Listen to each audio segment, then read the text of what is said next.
Welcome back, folks. Today we're having a good old-fashioned conversation regarding the reserve list and Rudy's favorite era of the Urzas in the 90s. If you were around 6 to 12 months ago, we did a video on this channel regarding Metalworker from Urza's Destiny. I had bought out an investor collector about maybe 6 to 9 months ago.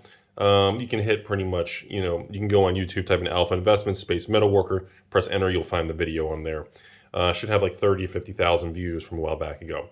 All right, reserve list card, obviously late 90s, was this 98, 99, and this is one of my favorite Urza's Destiny cards. And, well, we're here today. This is the old batch. This is not part of today's collection. We're here today because we bought out another collector investor of Metalworkers. So I believe my supply of Metalworkers is approaching 1,000 copies. As of the filming of this particular video, I believe Metalworkers, they played maybe like 100, maybe near minties, maybe getting up to the 150 range. And of course, as you can see, these are not gem mint. And of course, graded.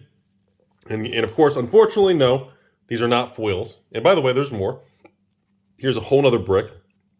So the foil version of this card is extraordinarily rare. Like, I cannot emphasize enough to you all the value of the foil version and how difficult it is to find Urza's era foil cards.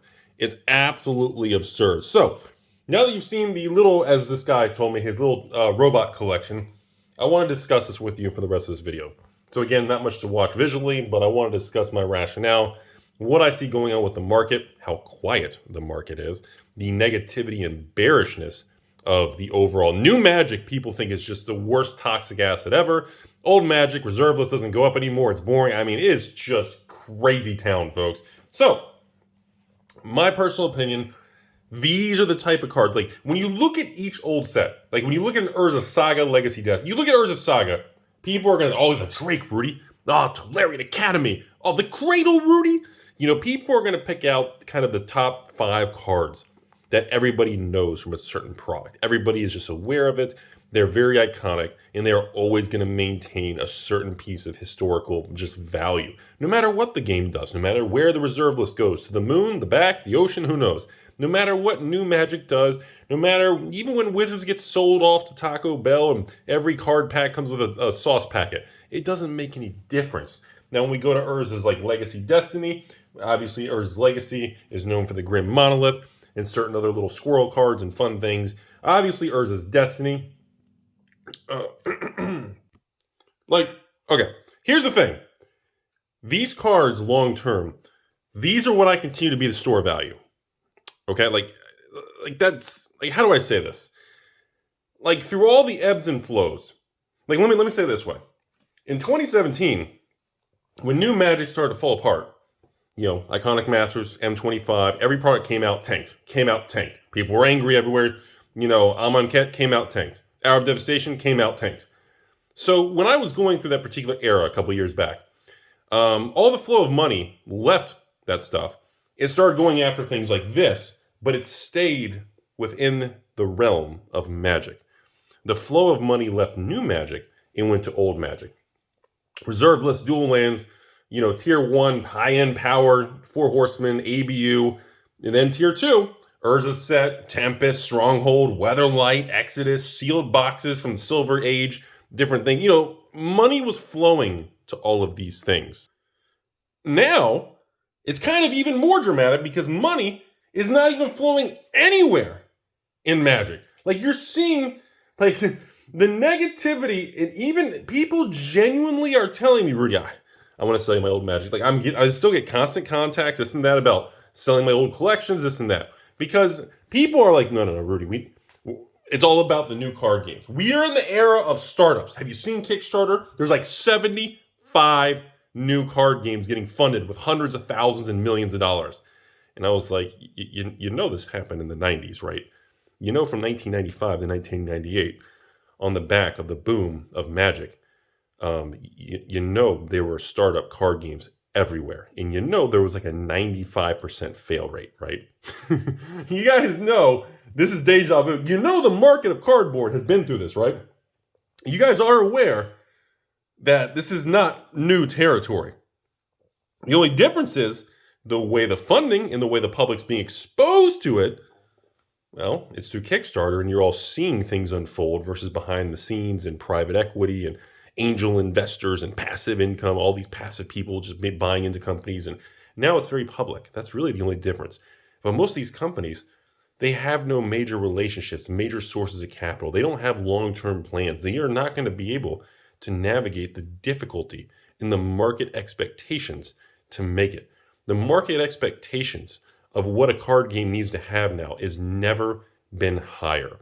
Like, you need to be able to innovate, but at the same time, you need to be able to keep things the same, certain characters or locations or sets or kind of IP, intellectual property items of that game. You need to stay within that. You can't make the game too complicated. Don't make too many things, because then you start losing people. You can't make the game too boring where people have to wait forever for a product. You can't crash the game. You can't partner with people who are literally just going to just tank the game to zero. There's so many variables, it's risky. So that's what we're seeing now. But I'm here to tell everybody that may be great, and some of these games are going to make it. Most will not, but some will. Obviously, you all know I put my money in mouth with the MetaZoo and, of course, Flesh and Blood. And there's one or two other ones in the future I've been kind of watching, but they really haven't come to market yet. But overall, this is the time when nobody cares about reserve lists. Nothing's tanking, nothing's going up, prices are boring. These are the times of accumulation and when the big money is making moves. And again, why? I mean, step back, honestly. Why would Rudy spend so much money and have literally I don't even know what I have totaled out. Maybe between all my Metalworkers, maybe $30,000 to $40,000 in one card. Why would I choose to do that? Why would I put $40,000 into a single old card? Well, I can't sell it because I'll tank the market. I can't just go on eBay and do, 1,000 random auctions all at a penny and tank the market. I have no plans of selling any of these things anytime in years, maybe. I'll readdress it in 10 years, but think about it. Why would I choose this? Why am I not, why not something else? It's a combination. My perspective is because I feel something like this has very limited downside potential. I see almost a zero. I can't guarantee G word zero, but in my opinion, I see almost a null value of downside risk. Like, if you're paying, let's say my average cost basis on all 1,000 cards.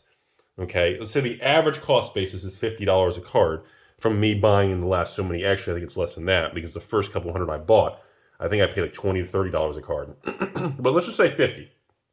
Like this latest batch, I had to pay way over 50. But the point is, let's just say the average cost basis now, between the high and low of paying up to $100 a card for a gem mint to, $20 a card years ago. So let's say my average cost basis is 50.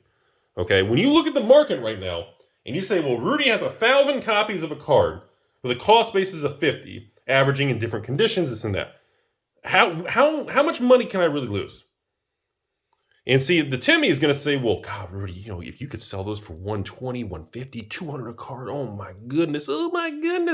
Yeah, that's kind of true. But when you're not looking to sell and you're looking to park capital and wait, long term, 5 decade, 10 plus years, and you just want things to sit. You want to protect it, put it aside, set it and forget it type attitude. This is where to go, folks. You don't really want to target a 4th edition card, a 5th edition card, an Ice Age reserve list card, a Fallen Empire reserve list. Cards like Metalworker are so iconic if you ask anybody from the 90s, even to today's standards. Many reserve... Okay, let's talk about that. We'll cut the video. Even to today's standards, there are many cards that are on the reserve list that simply suck. Everybody knows it. Your ex. Yeah, I'm not going to go there. They simply suck. There are many reserve list cards that are just terrible in today's standards. This is not one of them. This is actually a reserve list card that's extraordinarily powerful. This is a card that I should find. I had an old Metalworker deck that I used to have 4 of. Years ago. I don't even, it may be restricted or banned, whatever now, but I swear, I got to look in my vaults, man. I think I have an old Rudy in one of my old artifact decks. And I had like the old workshops, and I had Metalworkers, and I can't remember. And I played like massive Colossus of Sardias and Obsidian Golems or something, or these. I played all these giant artifact type cards and colorless cards. And I remember using Metalworker, and I remember, I had Howling Mines in the deck, so I could draw extra. I remember drawing like 2-3 cards a turn with multiple Howling Mines, and then having handfuls of artifact. And I remember using Metalworker and like literally tapping the ability and revealing like 3 artifacts in my hand and getting a monster boost of 6 colorless mana. It was like I think it was like turn 3 or something. Or actually, it might have been turn 2, because I think I did like first turn land. And then I think I did like, no, actually, yeah, I think it was turn 1 workshop. Metalworker, then turn 2, I think I revealed like 4 artifacts, and I get like 8 mana. And like turn 2, I'd cast like Colossus of Sardia on like turn 2, man. I swear, I remember stuff like that. And I know people, you can tell by my voice, it was just so much fun. It was stupid. But, I remember things like that. And, and I know I'm thinking from old fart Rudy nostalgia and everything, but the point is, this is a very unique card that is reserveless. And some cards, are similar power level, this and that, but there are not other Metalworker type cards. And that's one of the reasons I love it. It's reserveless, it's old, it's in a box of Urza's Destiny, which a box costs $5,000 plus, which means no more coming to market. And I think the product has a very bright future. And, final thoughts on this video. I think most Urza's level cards, like kind of how the Cradle is $1,000 type thing. I think Grim Monoliths and Metalworkers and Academy Rectors or Reactors or something? I don't remember what that card was. I think a lot of these older Urza's cards are going to go $1,000 plus a card. And I know that's goofy sounding, but at the same time, I remember paying $20-$30 a card for Metalworker years ago. And I thought $20-$30 a card for that was stupid. So I'm done rambling. Just want to give some thoughts on the overall market. Wanted people to be aware of kind of what I see going on and the lack of what I see going on. There's just no excitement. And I'm sitting here going, really? It's just boring, right? And these are the times that real money is made. And I just want people to remember that.